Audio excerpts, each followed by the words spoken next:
Become a fitness trainer and join one of the fastest growing sectors today. The NCFE Fitness Instructing programs lets you become a qualified trainer. It also gives you access to the Register of Exercise Professionals. This off-qual regulated qualification is recognised globally and is the ideal qualification you need to become a recognised professional fitness trainer.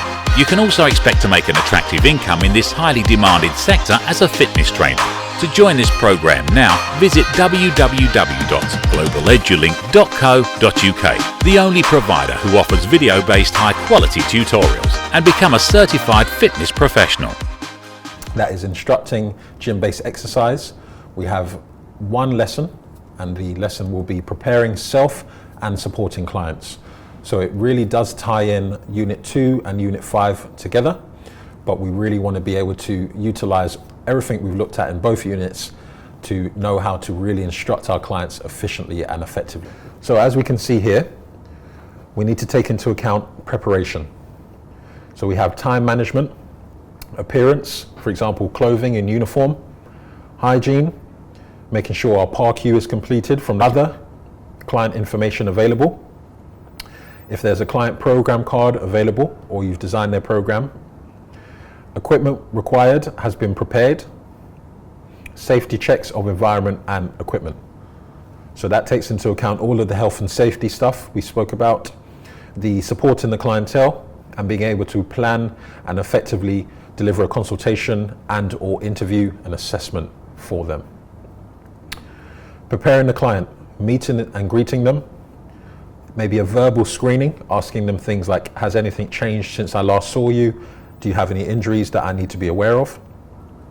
Outlining the purpose and structure of the session, relevant health and safety points, explaining any technical demands, answering client questions and concerns. Preparing the client, we need to make sure that we meet them and greet them positively. Maybe a verbal screening, asking them if anything has changed on their PAR-Q since you last saw them, if they've occurred any injuries.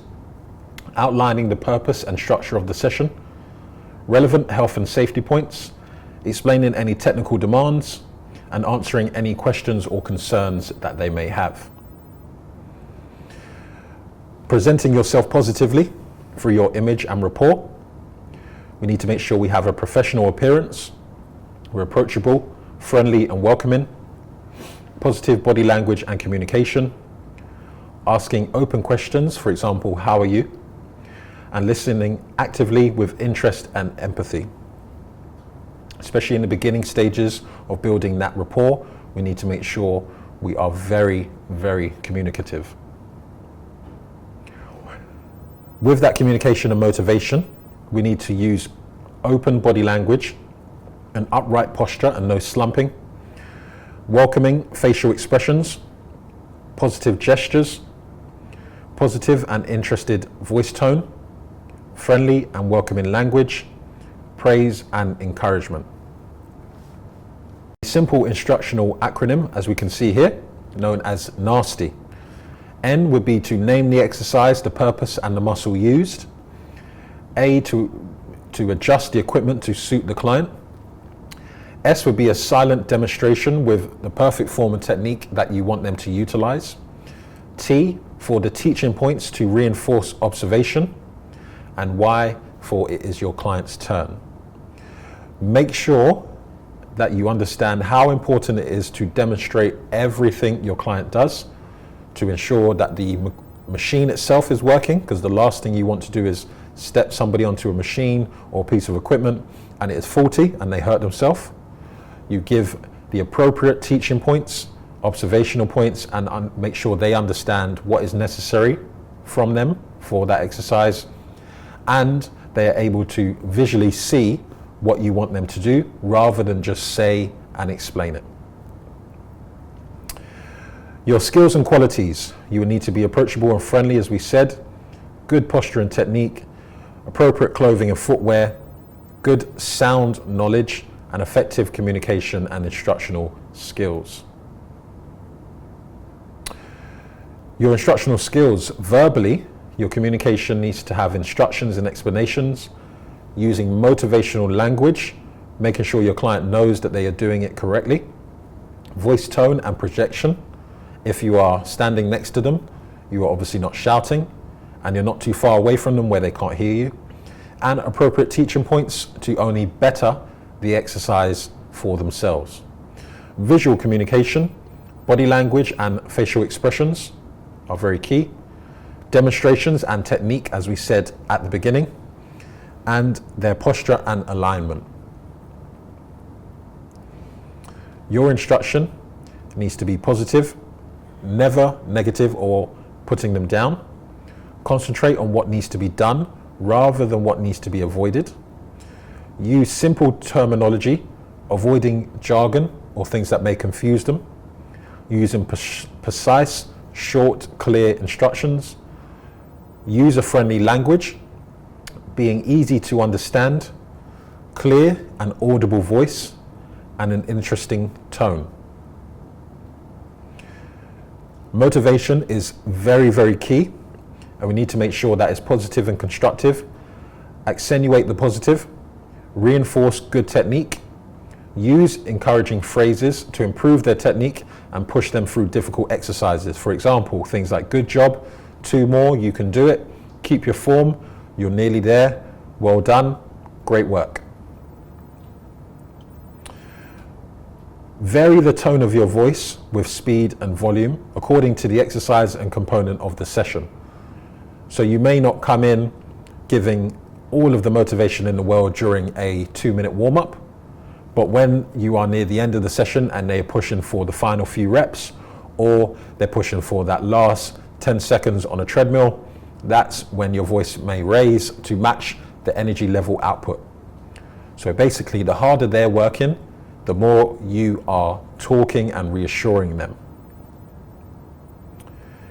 Teaching points need to be relevant to the specific exercise, based on observation, related to client technique, and concise.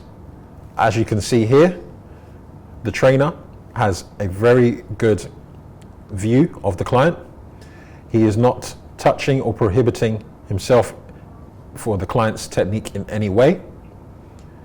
He is close enough to be able to give concise teaching points, and he'll be able to motivate them as well. Your demonstration, as we said, must be done before any exercise, allows the client to fully observe the exercise prior to their performance. Position clients so they are able to see all of the major joints in motion from different angles.